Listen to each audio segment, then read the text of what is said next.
Yeah, hi guys. Just thought I'd tell a story.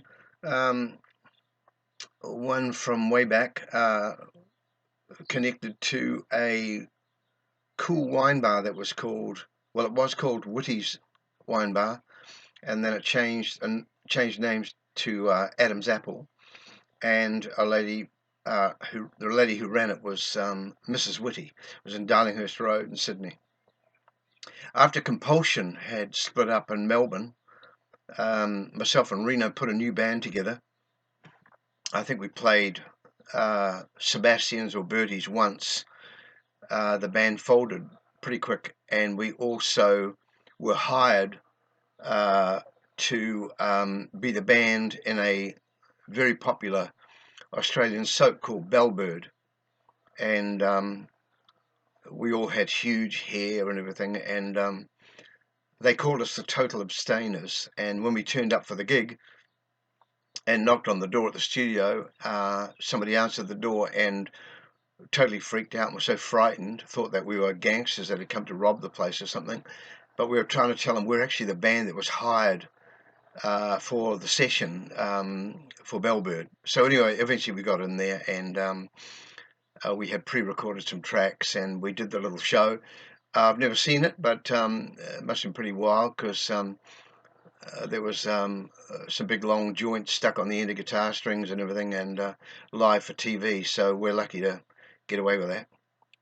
Anyway, after that, myself and Reno parted ways, and we started a band in Melbourne, uh, and we were financed by Paddy Mullins, who was a businessman, and our manager was Bob Parker, who we'd met. There's Max Wolfgram, myself, Jack, and Paul Blakeney playing drums. And so we talked stuff up and started to put the band together, started to work on songs and all of that. And I think we might have played once at Sebastian's, and then we figured Sydney was a better joint for us, so we had a van and we beat it, got out of Melbourne and went for Sydney. And we hadn't been in Sydney for very long, and Paul, the drummer, moved on, and we had a new drummer come in. The band changed, and Mike Wilson joined, and whatever. But it was a very good band.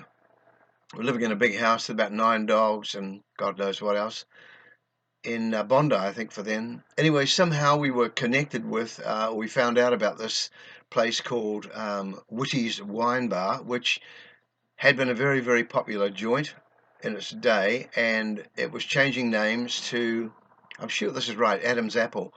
And it was 2 to 3 stories up on Darlinghurst Road with half the venue inside and a huge outdoor area with a glass rail all around the edge, of course, so people couldn't fall off. Anyway, we rehearsed. We had some great songs organised, and we turned up, talked to Mrs. Woody. She was lovely. I thought she was like my mum, actually, only younger. And we signed something, and we were the resident band for the new Adam's Apple opening up. We were excited. It was going to be money for us. It meant we could eat more pies and more food. We'd at least have a diet or some sort of a diet. Anyway, we were so excited. We got all prepared and all the gear, and we went in, set up in the day.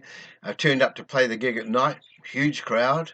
And we'd been, our management had provided all of our gear, electric piano, drum kit, etc., PA, all of that. And so yeah, we arrived and we played a few songs down, opened it up, and took a little break, and then sort of, I don't know how this happened, but out of nowhere, a couple of guys turned up and came out into the band room out the side of the stage and offered us suspicious substances, which we didn't consult with a chemist or pharmacist or professional, and we simply just indulged ourselves in the substance, all of us. And within maybe, I don't know, we went back on to play, and there was another person that was hanging around the band room, and so she was fed a slight portion of substance. And we went back on to play, and it was only about part way in, about a minute into the first song, and wild hallucinations started. The girl was hanging off the band room curtain, totally freaking out. One of the members in the band was trying to pull the curtain across and sort of subtly move her backwards in the middle of the song so that the bouncers couldn't see it. And not a lot of success, but you could hear her screaming when the band, in between little chord changes and stuff. And anyway, I'm out the front there, as you are, or as you do, powering out whatever it was. And I saw my huge, big, tall speaker box off to my right go tip over and head toward the floor. And I could swear I saw Mike walk up and put his foot on and kick it over. And I turned around and with some expletives and yelled at Mike and called him several names, etc. And he was in between a song playing. And anyway, he got furious with me and took his guitar off and threw it on the floor. And the guitar sat there feeding back, and the band kept playing.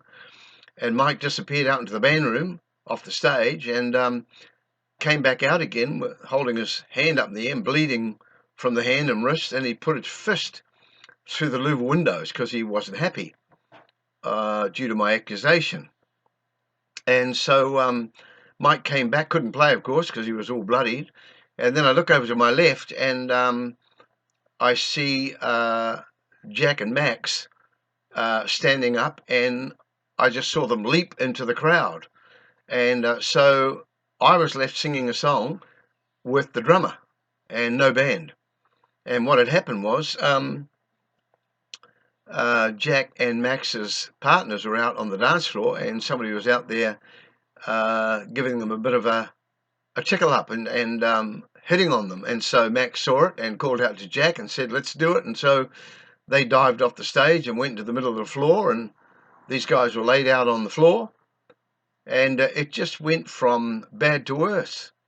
There were guys that were sitting on the floor over in the dark in the corners with their own needles, pumping a little bit of substance into their arms. There was a lift that would get you from the bottom floor up to Adam's Apple. That got jammed with 8 to 10 people in it. And it was just absolutely horrific.